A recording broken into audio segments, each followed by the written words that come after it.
Boa noite a todos. Que a paz do Senhor Jesus permaneça em nossos corações, favorecendo-nos a oportunidade do aprendizado de tuas lições imperecíveis do Evangelho, que nos ilumina à luz da doutrina espírita. Nesse instante, nós agradecemos a Deus e a Jesus pela oportunidade de estarmos aqui nessa terra tão gostosa, no meio de nossos amigos, né? Agradecendo aqui a coordenação da Semana Espírita, que nos dá a oportunidade de rever a todos e de trabalharmos na seara de Jesus. Então, quem tem que agradecer muito somos nós, pela oportunidade do trabalho.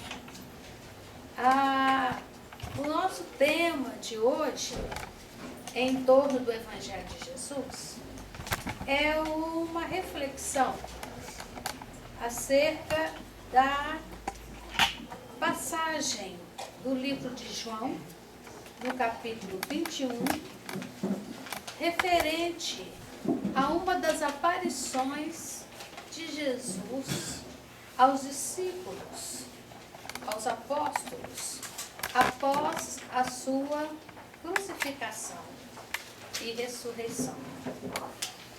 E nós vamos trabalhar essa passagem tratando de alguns de seus aspectos, porque o estudo do Evangelho de Jesus, ele é extremamente rico para nós como espíritos. E ainda que os fatos tenham ocorrido há 2000 anos atrás, Jesus, como mestre, trabalhou com recursos pedagógicos e didáticos que permitissem que sua mensagem imortal superasse o espaço e o tempo e chegasse até os nossos dias, não na forma apenas literária, mas sobretudo na forma da mensagem aos nossos corações. E com o auxílio da doutrina espírita, como consolador prometido por Jesus, nós hoje temos uma chave extraordinária para abrirmos o entendimento dessas mensagens ditas ao Espírito imortal que todos nós somos. Então, a mensagem de Jesus transpõe o tempo. E a aparição de Jesus no Mar da Galileia, que nós vamos trabalhar agora, ela se aplica aos nossos corações no momento atual. Principalmente porque trata-se de um episódio envolvendo os seus apóstolos após 3 anos de aprendizado. Isso significa que nós, de certa forma, podemos nos colocar na posição desses mensageiros de Jesus, porque também, a exemplo deles, estamos trabalhando dentro da doutrina espírita com a perspectiva de colocarmos em prática o Evangelho de Jesus. Porque a doutrina espírita, como nos coloca o Evangelho segundo o Espiritismo, trabalho codificado por Kardec, que esse ano comemora 150 anos da sua primeira edição, o Espiritismo é o cristianismo redivivo, que traz em si os instrumentos para que possamos abrir o entendimento da mensagem de Jesus, que por estar localizada numa época distante da nossa, em termos do seu trabalho e da sua linguagem, não é isso? Precisam ser trazidas para o momento atual para que possamos vivê-la. A mensagem é imortal, né? A linguagem é que vai mudando com os tempos. De qualquer forma, nós somos espíritos que reencarnamos muitas vezes. E com certeza, se não ouvimos a mensagem de Jesus há 2000 anos diretamente do Mestre, a ouvimos no plano espiritual ou fomos envolvidos pela sua presença se estávamos encarnados naquela época em qualquer lugar do mundo, porque sentiu-se a presença de Jesus. Ela não é uma mensagem para nós desconhecida. Ela pode ser uma mensagem que nós insistimos em esquecer, mas não desconhecida para nós. Né?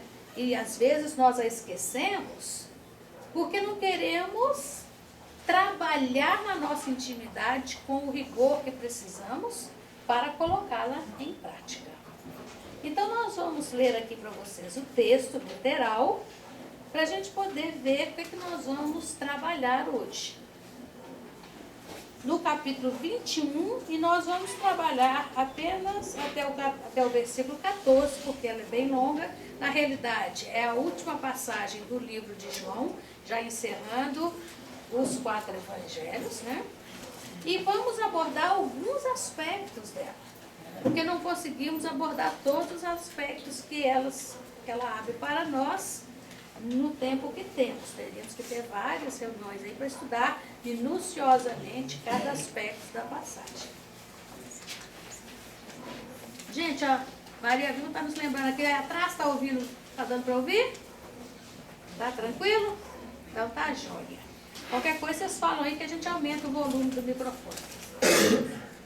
Depois disto, manifestou-se Jesus outra vez aos discípulos, junto ao mar de Tiberíades, e manifestou-se assim. Estavam juntos Simão Pedro e Tomé, chamado Dídimo, e Nataniel, que era de Caná da Galileia, os filhos de Zebedeu e outros 2 dos seus discípulos. Disse-lhes Simão Pedro: vou pescar. Dizem-lhe eles: também nós vamos contigo. Foram e subiram logo para o barco, e naquela noite nada apanharam. E sendo já manhã, Jesus se apresentou na praia, mas os discípulos não conheceram que era Jesus. Disse-lhes, pois, Jesus: filhos, tendes alguma coisa de comer? Responderam-lhe, não. E ele lhes disse: lançai a rede para a banda direita do barco, e achareis. Lançaram-na, pois, e já não a podiam tirar pela multidão dos peixes. Então aquele discípulo a quem Jesus amava disse a Pedro: é o Senhor.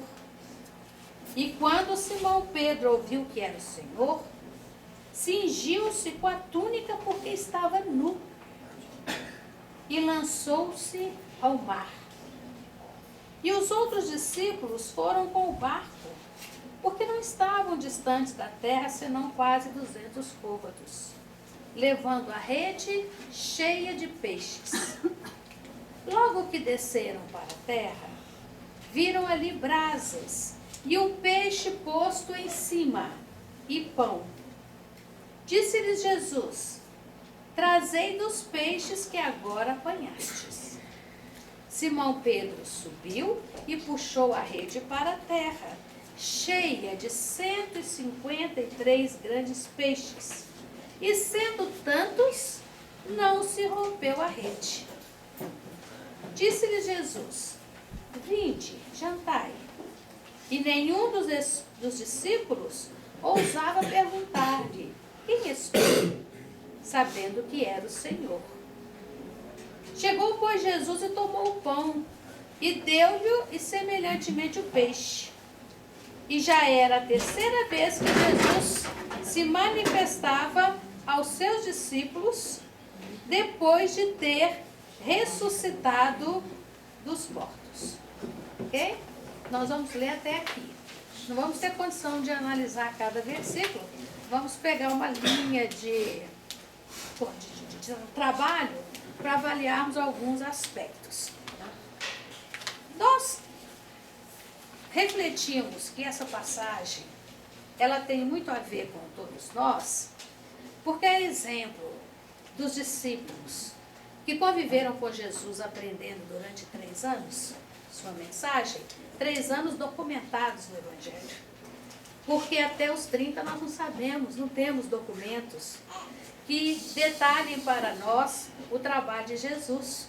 Nós temos aí, na literatura espírita, algumas ideias, poucas, particularmente Humberto de Campos, no livro Boa Nova, não é isso? Vai dando algumas notícias para a gente. Ele tem lá um capítulo em que ele fala de João Batista e Jesus quando crianças, né? Então, algumas poucas coisas a gente tem registro, mas não registro documentado no Novo Testamento. Lucas fala bastante sobre o nascimento de Jesus, seus primeiros momentos até os 12 anos, e aí a narrativa para. Mas se a gente for lá no livro Paulo e Estevão, nós vamos ver que o texto de Lucas é escrito com o apoio de Paulo, que incentiva Lucas a escrevê-lo, e Lucas busca como fonte de informação Maria, né? E Pedro, mas nessa fase particularmente Maria. Então as informações são pequenas. Mas nesses 3 anos nós vamos ter toda aquela informação das lições que Jesus dá. E naquele momento em que Jesus aparece no Mar da Galileia, os discípulos estão muito abalados, não é isso? Porque Jesus, que era aquela liderança de exemplo, não é a liderança do discurso apenas, é a liderança do exemplo de amor e de trabalho em favor do semelhante. Jesus é crucificado, é isso? Incompreendido pelo povo e pelas autoridades de sua época, e os discípulos estão se sentindo mais ou menos sozinhos, né? Mas eles estão querendo colocar em prática o que Jesus faz, o que Jesus ensinou para todos eles. E eles estão naturalmente saudosos. E é um momento muito parecido com o nosso, porque nós como espíritas, não é isso? Nós estamos aqui procurando trabalhar os ensinamentos de Jesus, sem a convivência direta do mestre, mas com o trabalho dele documentado, no intercâmbio com a espiritualidade, mas eles lá no plano espiritual e nós aqui encarnados, eles nos assessorando, e às vezes a gente sem ter condição de uma convivência mais ostensiva com eles, porque mesmo o médium que é ostensivo, ele não está o tempo todo convivendo no mundo espiritual ou com os espíritos, né? Então nós ficamos sempre bastante ansiosos com informações da espiritualidade, com instrumentos da espiritualidade que possam nos auxiliar, né? Nos dar apoio, nos dar força. Então é um momento parecido com os discípulos. Além disso, nós temos uma obra, que eu não sei se vocês conhecem, que ela é intitulada Parábolas e Ensinos de Jesus. Ela é de um autor encarnado, estudioso do Evangelho, que é o Cair Bar Schutter, que fez essa obra na década de 30, se não me engano, a primeira versão dela. E ali ele traz uma ideia bem interessante para a nossa análise em torno do conhecimento geral dessa passagem. Porque ele fala assim para nós, que o fato de Jesus ter aparecido depois da crucificação aos discípulos e aos primeiros cristãos, ele aparece para Maria, ele aparece para os discípulos, tem aquele episódio de Tomé que não viu Jesus e falou que só acreditaria se ele visse as mãos machucadas de Jesus e os pés, e Jesus aparece de novo, não é isso? E fala para ele, ó Tomé, dá uma olhada aqui para você ver. E aí Tomé percebe que realmente é Jesus aparecendo novamente. Nós vamos ver Jesus caminhando e dialogando com os discípulos a caminho de uma localidade chamada Emaús. Os discípulos não o reconhecem, mas quando chega em casa, Jesus senta-se para jantar com eles e só pelo estilo de partir o pão eles reconhecem Jesus. E agora nesse episódio que resulta nessa pesca, que os discípulos tentaram pescar e não conseguiram, mas sob a orientação de Jesus conseguem. E o Caio Bachuta vai dizer para nós que esses episódios são muito importantes. Por quê? Porque Jesus nesse momento não mostra só o amor e o carinho que ele tinha pelos seus discípulos e tem por nós, mas ele também dá um testemunho e autentica, se a gente puder falar assim, autoriza a comunicabilidade entre os dois mundos. O mundo invisível, que é o mundo espiritual, que nós entendemos hoje, e o mundo visível, que é o mundo dos encarnados. Porque Jesus se materializa para os espíritos, que é um processo mediúnico que a gente sabe como é que funciona o instrumento dele, dando assim uma autorização para que os espíritos possam dialogar com o mundo dos espíritos encarnados, nós possamos dialogar com o mundo dos espíritos. Isso é importante para nós como espíritas, porque nós fazemos a mesma coisa através das nossas reuniões mediúnicas. Em nome de Jesus, os coordenadores das tarefas da casa, na coordenação espiritual dos trabalhos, se comunicam conosco através dos médiuns ostensivos. Então, embora a técnica seja diferenciada em razão das nossas imperfeições, mas a mensagem é a mesma. A comunicabilidade entre os dois mundos é possível e é permitida. É importantíssimo para nós. Porque se ela não fosse permitida, Jesus não tinha dado aquele exemplo naquele momento, aberto a porta para que isso acontecesse. Já tinha havido o episódio da transfiguração, em que Pedro, Tiago, não é isso? E João assistem à materialização de Moisés e Elias ao lado de Jesus. Mas naquele momento Jesus estava encarnado. Agora, nesse momento dessa passagem, Jesus está no plano espiritual e ele se materializa. Então, esse é um processo interessante, uma documentação para nós de que a comunicabilidade entre o mundo espiritual e o mundo físico é um processo natural, permitido pela espiritualidade superior. Mas, evidentemente, como nós conhecemos, mediunidade se caracteriza, o trabalho mediúnico, pela utilidade que ela possa prestar ao semelhante. Porque o mediunismo, a comunicação com os espíritos, a gente faz o tempo todo.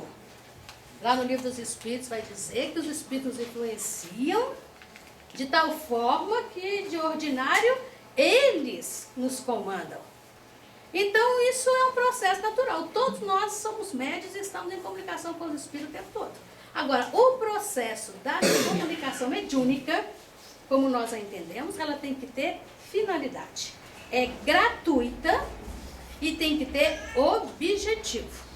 Objetivo no bem. Porque, do contrário, nós vamos estar fazendo uso indevido de um instrumento que nós todos temos acesso a ele. Então, temos que estar atentos a isso, né? Então, essa ideia do Caio Bachuta nós achamos muito interessante. Não tínhamos ainda pensado nela. Eu falei, vou compartilhar com o pessoal lá de Pinuí. Porque é muito legal essa ideia de que a ação de Jesus autoriza todos nós a comunicarmos com os espíritos, né?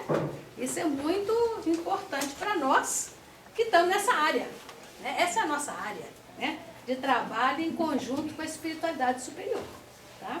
Então, aqueles que têm interesse, acho que vale a pena dar uma olhadinha nesse texto, que é o texto das parábolas e ensinos de Jesus. Tá? Essa é uma obra da Clarim, mas é uma obra bem antiga, né? Ele tem outras. Ele analisa o Evangelho, mas dentro desses aspectos mais gerais.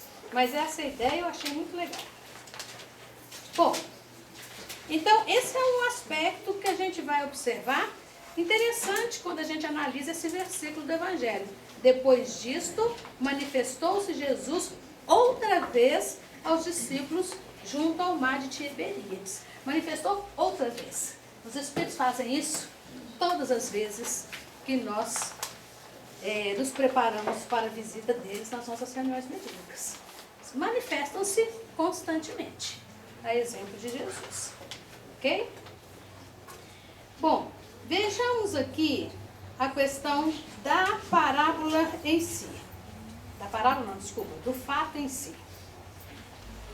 Estavam lá Simão Pedro e Tomé, Natanael, os filhos de Zebedeu, você se lembra, João e Tiago, e outros 2 discípulos que não estão nomeados.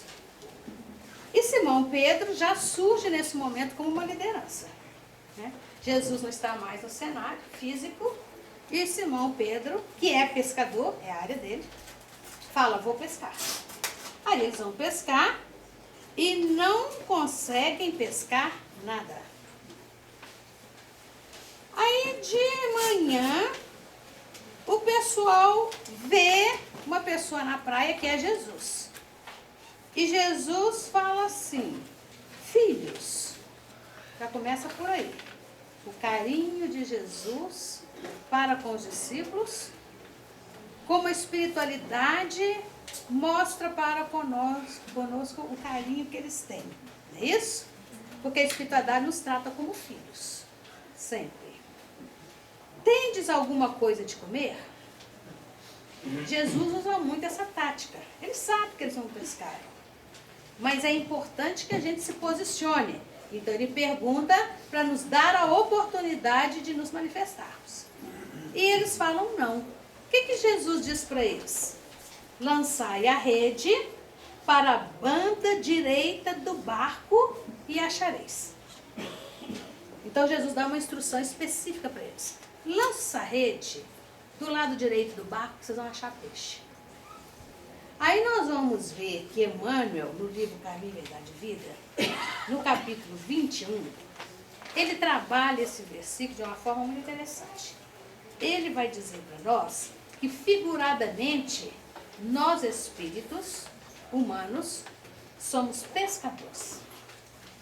Então, a exemplo dos discípulos que são pescadores, todos nós, do ponto de vista espiritual, somos pescadores.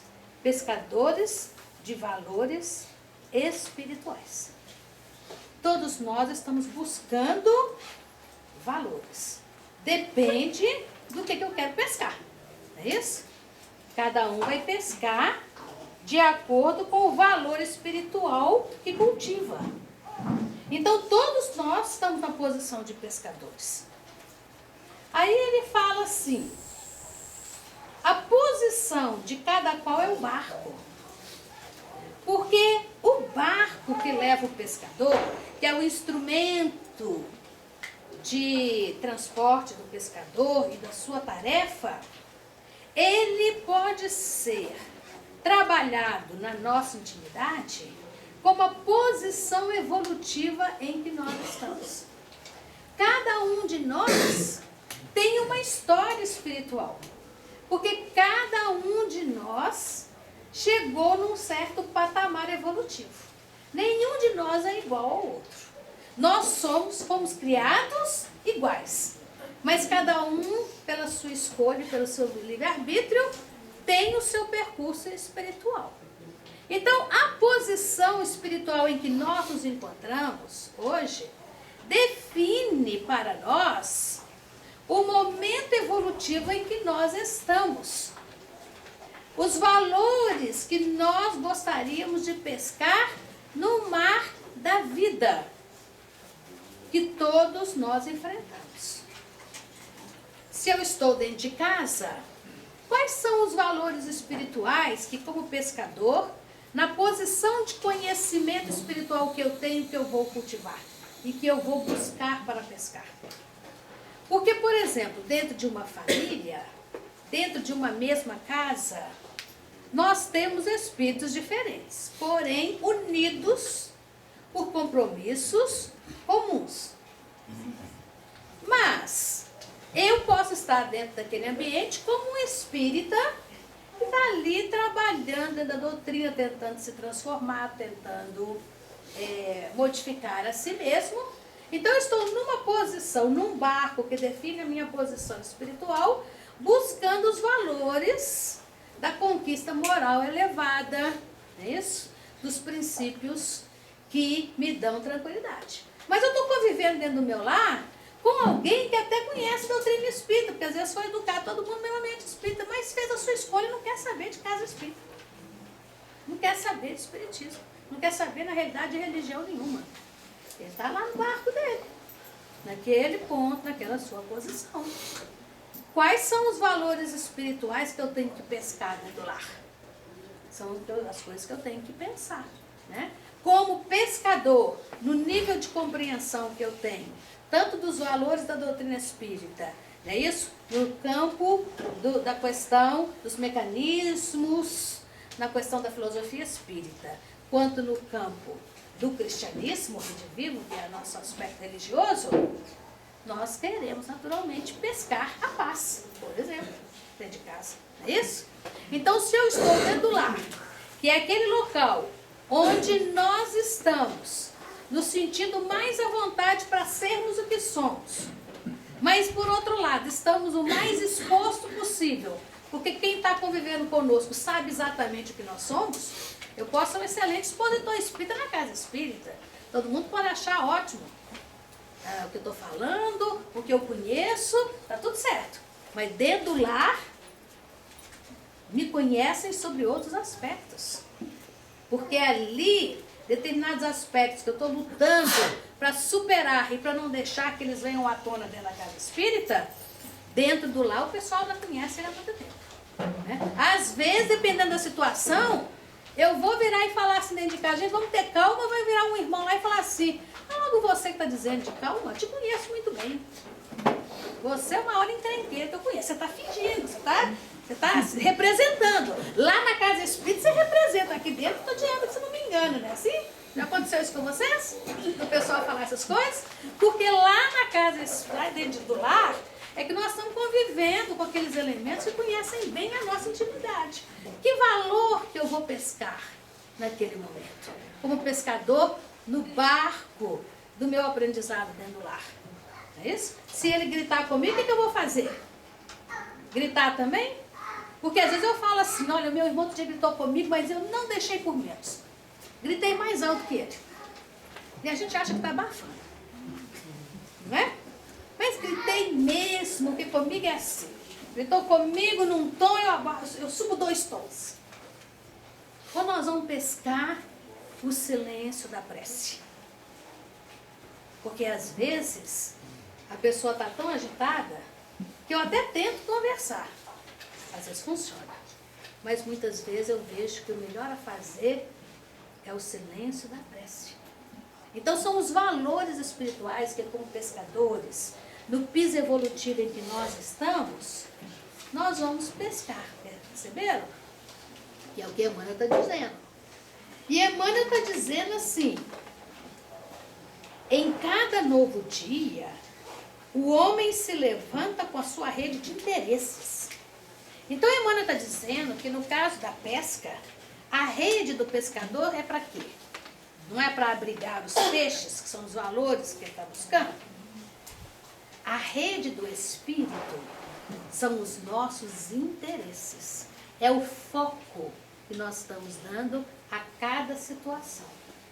Nosso campo mental vai estar aonde? Nosso coração vai estar aonde? Então, naquele momento que eu falo assim, eu gostaria de aprender aquilo que Jesus falou, bem-aventurado os pacificadores. O que é ser pacificador? Aí eu estou lá no plano espiritual fazendo meu projeto reencarnatório. Olha, eu preciso muito aprender o que é pacificador, porque eu já fiz muita guerra no passado, de todos os tipos. Eu preciso agora fazer a paz. Ah, então tá ótimo. Sabe aquele problema que você tem de 500 anos atrás?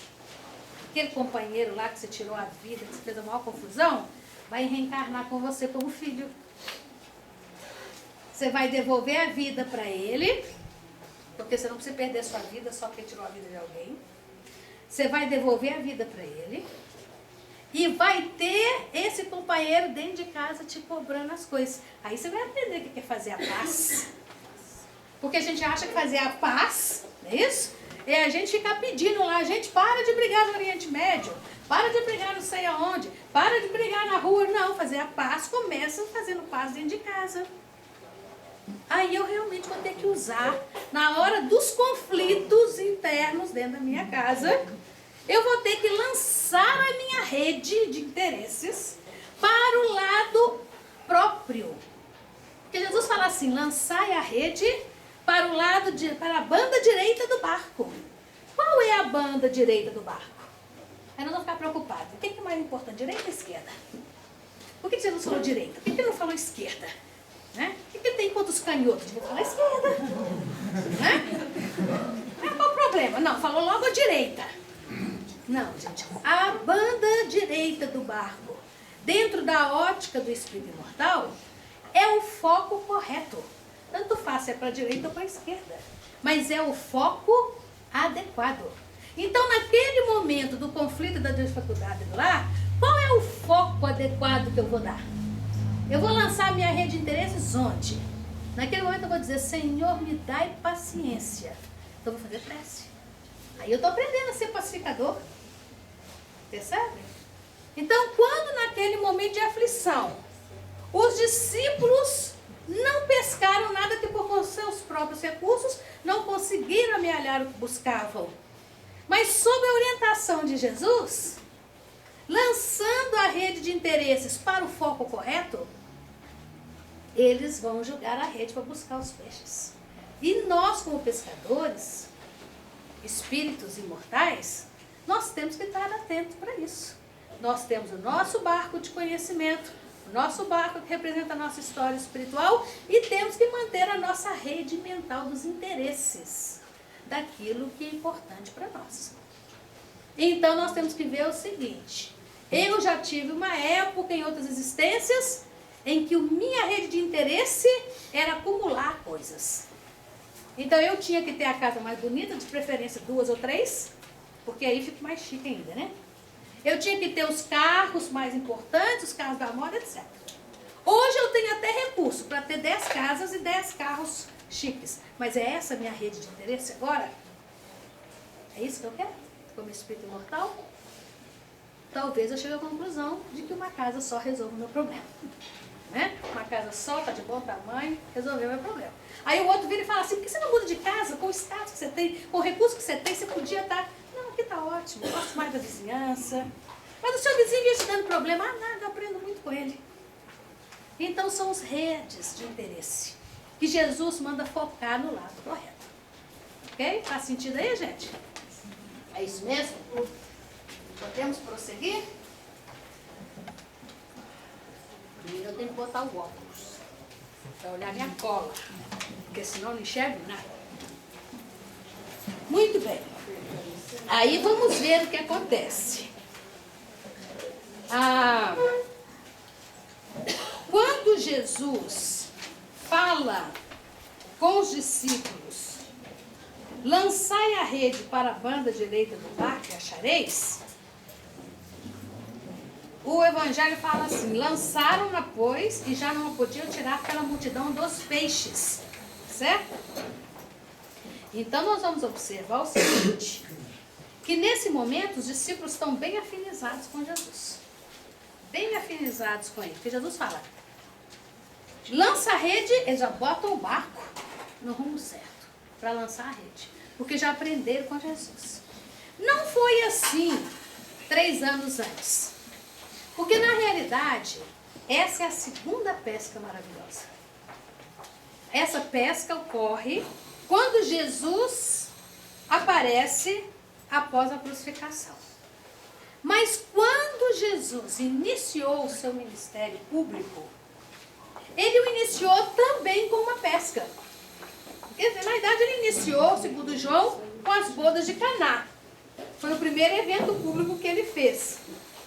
Mas, nesse momento em que ele vai construir o seu colegiado de trabalhadores, ele os encontra também na praia, porque são pescadores. Dá para você levantar a voz mais um pouco. Vou tentar. Tá? Ele encontra. Eu vou ver. Andar aí para lá, para cá também. Tá certo. Gente, se estiver ouvindo baixo, aí vocês falam, tá? Ele inicia o seu trabalho de construir o seu colegiado com a pesca. Ele encontra Simão, os barcos, e ele pede o pessoal para pescar. Aí Simão fala assim: Senhor, nós passamos a noite toda pescando e nada encontramos. Mas sob sua palavra lançaremos a rede. Não é isso?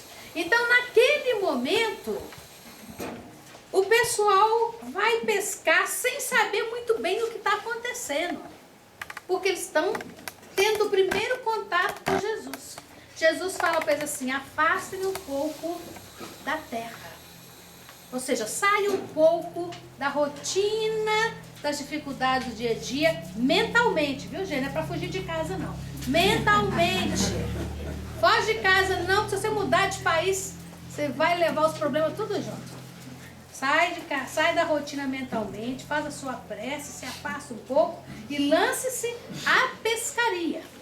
Então nós vamos observar que é a segunda vez que os discípulos recebem esse comando de Jesus: fazer a pescaria. No caso da primeira vez, Jesus deu o seguinte comando para eles: façam-se ao mar alto.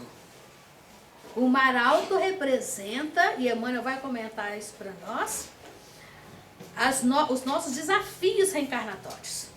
Em todos os aspectos. Família, trabalho, casa espírita, que casa espírita também, né, pega de vez em quando as coisas, né? Então, todo lugar a gente tem que estar atento. Lança o mar alto, porque não adianta tentar pescar na praia, que não vai dar certo. Você tem que ir para o mar da vida. Não podemos fugir dos compromissos. Aqui, Jesus já dá outro foco. Fala: lança o seu interesse para a banda direita, que você já sabe que tem que ser no mar alto. Não precisa mais dar esse comando. Tá certo? Aí o que acontece quando eles vão pescar? Quando Simão Pedro ouviu que era Jesus, cingiu-se com a túnica e lançou-se ao mar. Ele nem esperou Jesus falar. Ele falou: já estou sabendo que para pescar tem que ser nas dificuldades do dia a dia mesmo. Eu não posso fugir dos compromissos. Ele já vai para o mar. Antes, Jesus teve que falar para ele: vai para o mar alto. Tá? Ele já se lançou ao mar. Agora, interessante esse paralelo entre as duas pescas, porque o que acontece?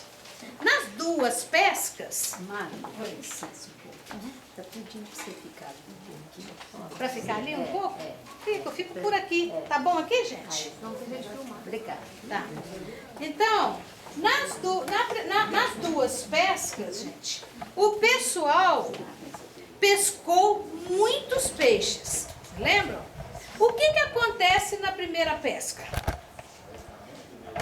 Na primeira pesca, diz que eram tantos os peixes que eles pescaram, assim, ó, e fazendo assim colher uma grande quantidade de peixe, e rompia-se-lhes a rede.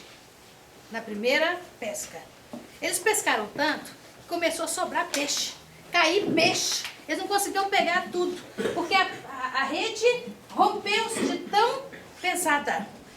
Agora, nessa segunda pesca, nessa pesca que nós estamos analisando aqui hoje, o que o evangelista fala?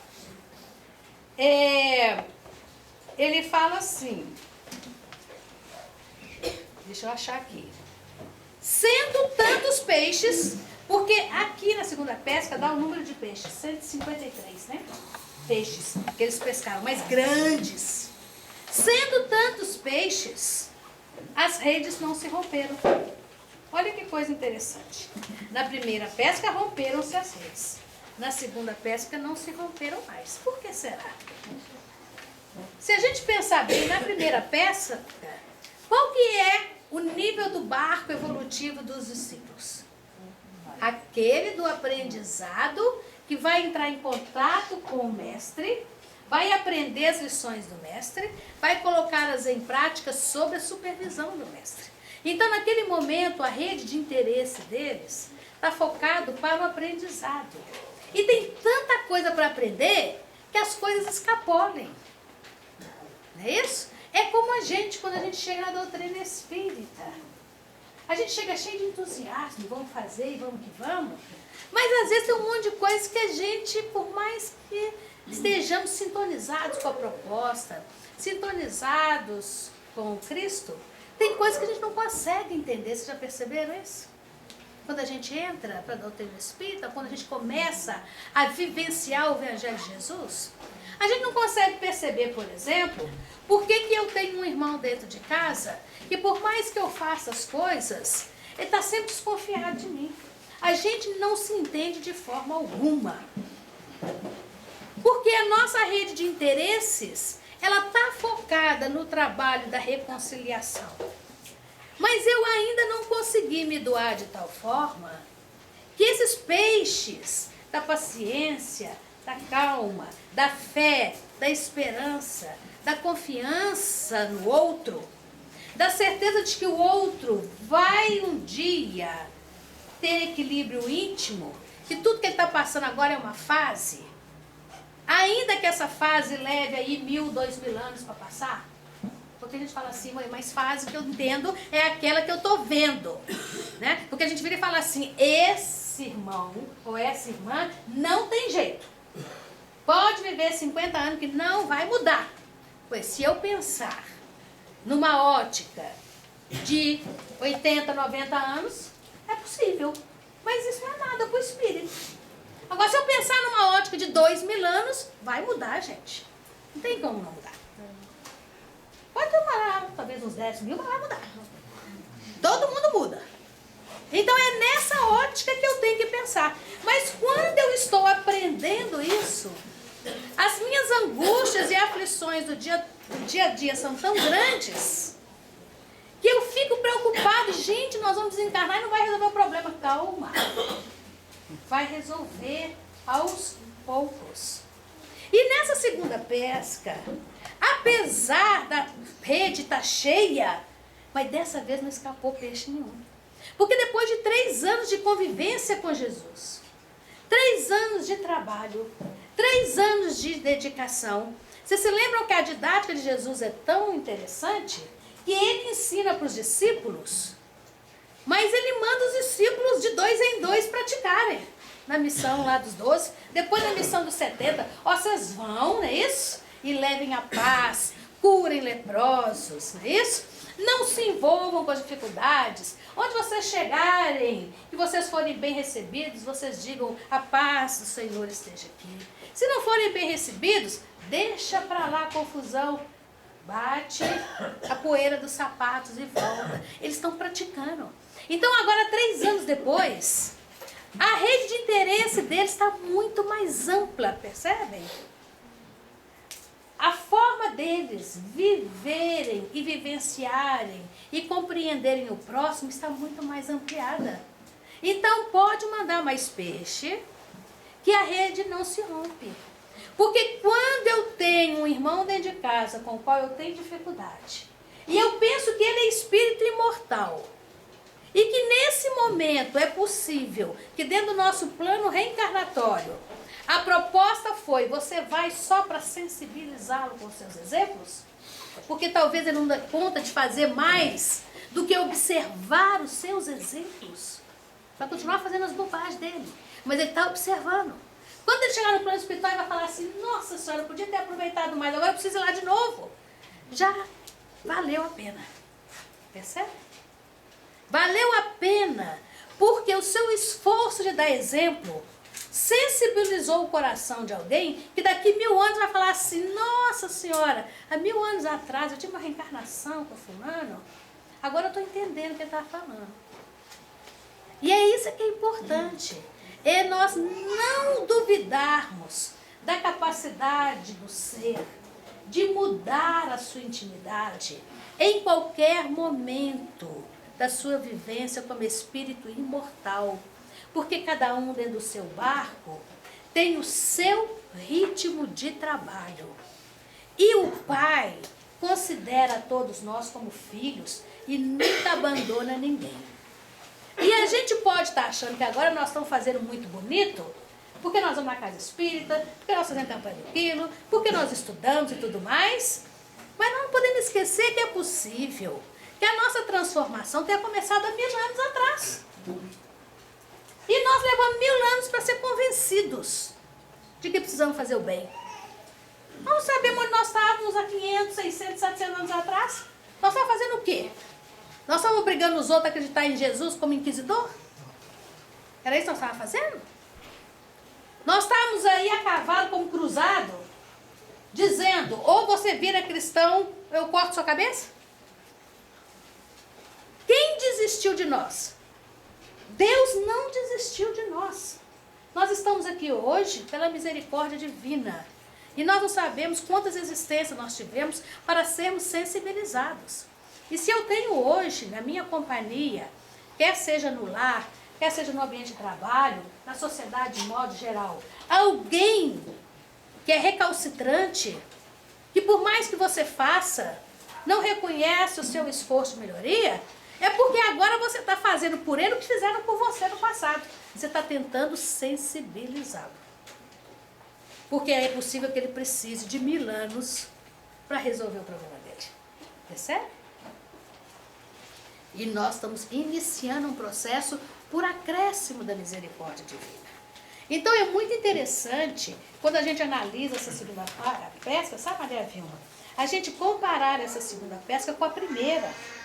Porque quando a gente compara a segunda pesca com a primeira, a gente vê a evolução, a maturidade, o amadurecimento dos discípulos, mostrando a nossa própria história espiritual. Agora, as redes não se rompem mais. Para alguns aspectos, nós já damos conta da rede cheia. Tem outros que vai fazendo uns buraquinhos, né? Tem umas coisas aí que às vezes a gente não consegue. A gente fala assim, gente, tá difícil perdoar fulano. Eu sei que eu tenho que perdoar. Já está sensibilizado, a rede já está lá, os peixes já estão tudo borbulhando na rede. Mas quando ele fala, ou ela fala aquela palavra, meu sangue sobe, não é assim que a gente fala? Dá nos nervos. Aí eu não consigo esquecer. Aí escapou o peixe. Percebe? Porque rompeu a rede. Então, para determinadas situações, nós estamos na primeira pesca. Joga a rede, pega os peixes do entendimento do Evangelho, do entendimento doutrinário, das mensagens que os Espíritos nos oferecem, né? Como a creche de misericórdia, do consolo que nos é dado, do atendimento fraterno que nos acolhe. A gente pega os peixes. Saímos lá fora, a rede rompe. Para outras situações, nós já não estamos mais rompendo a rede. Porque tem gente que fala assim, eu não sei como é que você dá conta de conviver com aquele marido seu. Aí você fala, isso que é cabeça. Isso é uma história longa. Isso é uma história longa. Agora está ótimo. Está bom demais nessa existência. Está muito bom, ele até me deixa aí no centro espírita. Ele já não reclama mais. Ele pergunta de vez em quando, você vai hoje de novo? Vou. Aí então vai com Deus. Tá bom. Já progredimos já, né? Nessa existência tá bom. Então, nós vamos observar que essa questão das nossas pescarias de valores espirituais, elas vão mostrar pra gente a nossa luta íntima, o nosso esforço, a exemplo dos discípulos. Porque agora nós não temos mais a oportunidade de estar vendo Jesus aqui entre nós, ao vivo e a cores. Nós perdemos esse momento. Agora nós temos que trabalhar dentro dos aspectos da confiança, da certeza de que a espiritualidade nos auxilia. Vocês veem que até a própria evolução da doutrina espírita mostra esse aspecto, né? Quando Kardec começa a investigar os fatos espíritas, para depois passar para o trabalho de codificação, vamos falar de Kardec, né, que semana passada foi aniversário dele, né? Dia 3, aniversário de Kardec. Graças a Deus, né? Então, tinha muita manifestação física, né? muita materialização, muito barulho, muita coisa andando pelas casas. Quem vê a história das irmãs Fox vai ver isso hoje. Muito, né? Hoje, vocês já viram que esses fenômenos acalmaram-se? Né? A gente ainda sabe que existem, mas são muito menos intensos do que no passado. Porque hoje nós estamos trabalhando as nossas convicções. Hoje nós estamos trabalhando na nossa transformação íntima, que é o que o estudo do Evangelho faz. Hoje a pesca maravilhosa, ela não é apenas o fenômeno da pesca em si, que Kardec, lá no capítulo 15 da Gênesis, vai ilustrar, e no capítulo 14, ele vai explicar os princípios da questão das manipulações do fluido cósmico. Né? Ela não é só isso mais para nós, mas ela é uma pesca de valores íntimos, que nós buscamos fazer essa pescaria em cada instante das nossas vidas. Cada segundo da nossa vida, nós estamos no mar da vida, sob o comando de Jesus na praia, esperando para nos alimentar com os peixes, para que nós possamos consolidar em nós a sua mensagem e, acima de tudo, vivenciar a mensagem de Jesus. Alcione, no livro Renúncia, vai dar a receita para nós. A mensagem de Jesus precisa ser conhecida, não é isso? Meditada, sentida e vivida. São vários passos. Conhecer a gente já conhece, né? Muito difícil hoje, mesmo fora do mundo cristão, a gente ter alguém que vai dizer, eu nunca ouvi falar. Muito difícil. Então conhecer a gente conhece. Agora, em qual das outras fases nós estamos? Nós estamos meditando? Nós estamos sentindo? Ou nós estamos vivendo? Nós estamos nas 3 fases. Algumas a gente já conseguiu meditar sobre elas. Outras nós já meditamos e sentimos. Algumas poucas nós estamos vivenciando. É a questão da rede cheia de peixes. Que eles levam esse peixe até a praia, não é isso?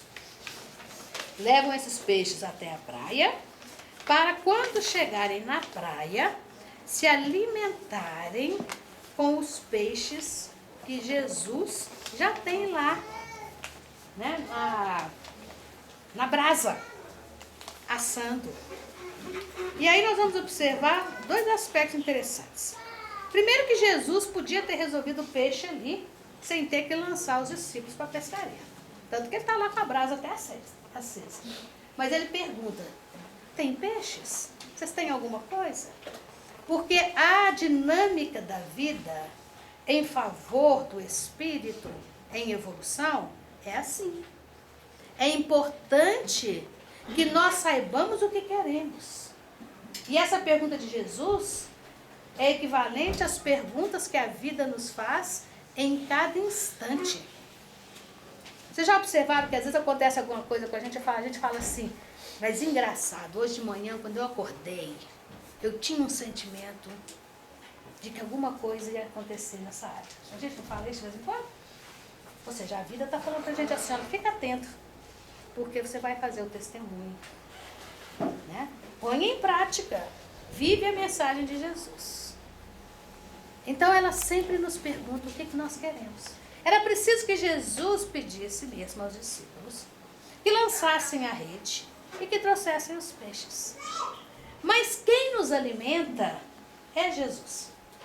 Porque ele, como representante divino entre nós, ele nos alimenta com aquele alimento que nos dá energia suficiente para saciarmos a nossa fome de uma maneira que a gente não vai ter fome de novo, não é o que ele fala? De água que vai saciar a nossa sede, de forma que nós não vamos ter mais sede. Por quê? Porque ele nos dá o alimento e a água de uma forma em que ele nos engaja no processo de transformação própria, de esforço de mudança. Por isso ele fala, conhecereis a verdade vos libertará. Porque quando eu conheço, eu me torno livre. Quando eu me engajo no estudo da doutrina, no estudo do evangelho, eu começo a dominar esses instrumentos de conhecimento que permitem a minha própria libertação. A minha libertação é importante porque é a libertação dos meus próprios erros, dos meus próprios vícios, que eu fico em circuito fechado, errando sempre da mesma forma. Quando eu conheço a mim mesmo e me liberto, eu quebro esse elo e passo a evitar as situações que eu sei que eu não dou conta disso. Deixar os caminhos do mal que eu mesmo provoco e começo a me engajar no esforço de fazer o bem a todos, ainda que sob o preço do meu próprio sacrifício. E se sacrifício para Jesus foi dar a vida na cruz, que a gente não dá conta de fazer isso hoje, né? Sacrifício para nós, às vezes, é abrir mão de coisas que hoje são importantes para nós. Né? E a gente faz isso o tempo todo, né, gente? Olha que beleza esse salão cheio. Né? Nós estamos abrindo mão de outras coisas para estarmos aqui confraternizando, estudando juntos. Às vezes a gente acha que esse sacrifício é uma coisa imensa que eu não vou dar conta, não. Começa com as coisas pequenas, aquelas que dependem só de nós. Eu estou aqui porque eu resolvi colocar os meus pés sob o meu comando para ir nessa direção, lançar a minha rede no lado direito do barco. Então são coisas que dependem de nós, para que nós possamos construir a nossa própria felicidade. Existem vários aspectos sobre essa questão dessa pesca, tá? Nós estamos até nesse momento estudando ela lá no Grupo Emmanuel, e a gente poderia ficar aqui, gente, dias falando, né? Mas nós vamos encerrar por aqui, agradecendo a Jesus por essa pesca que nós fizemos, tivemos a oportunidade de fazer aqui hoje, implorando ao Mestre que abençoe a cada coração que aqui se encontra, para que vocês todos sintam-se felizes, abraçados, consolados pela mensagem do Cristo.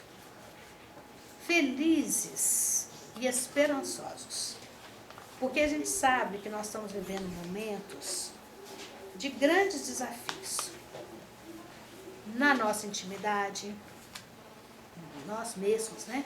Dentro de nós mesmos, no seio do nosso lar, no seio da sociedade, no ambiente da pátria do Evangelho, onde temos a alegria e a felicidade de ter reencarnado.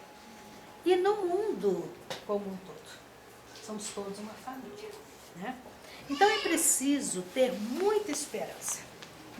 Muita esperança e muita consciência de que o único responsável pela minha felicidade sou eu mesmo. Porque a coisa pode estar confusa do jeito que for à minha volta. Mas ela pode estar confusa, não me impedindo de estar feliz. Posso estar preocupado com uma outra situação, não é isso? Refletindo em torno de determinadas circunstâncias, mas infeliz não. Porque tudo é oportunidade, trabalho para o Espírito. Se eu estou reencarnado nesse momento hoje, é porque é esse momento que me favorece a essa pescaria dos valores que são necessários para o meu espírito no meu processo evolutivo. Então tenhamos muita fé e muita esperança. Porque quem está no barco desse planeta, comandando cada ação de todos nós que aqui vivemos, é Jesus. Que, segundo Emmanuel, é o governador espiritual do nosso planeta. Particularmente para nós, aqui na pátria do Evangelho, coração do mundo, que é o Brasil, Jesus tem um missionário atento a todas as circunstâncias, que é Ismael, que nos auxilia. Não é isso? Então, estejamos em paz, e estejamos felizes com a oportunidade dessa reencarnação que nós estamos vivenciando hoje. Para que a gente possa aproveitá-la bem e retornarmos ao plano espiritual, não é isso? Com tranquilidade íntima, prontos para a próxima, tá certo? Então, muita paz a todos, sintam-se abraçados, agradecemos a Jesus mais uma vez pela oportunidade, a casa que abre as portas para nós, a coordenação da semana que nos deu essa oportunidade de novo, né? E desejamos que todos vocês prossigam em paz, retornem aos seus lares em paz e segurança. Obrigada, viu, gente?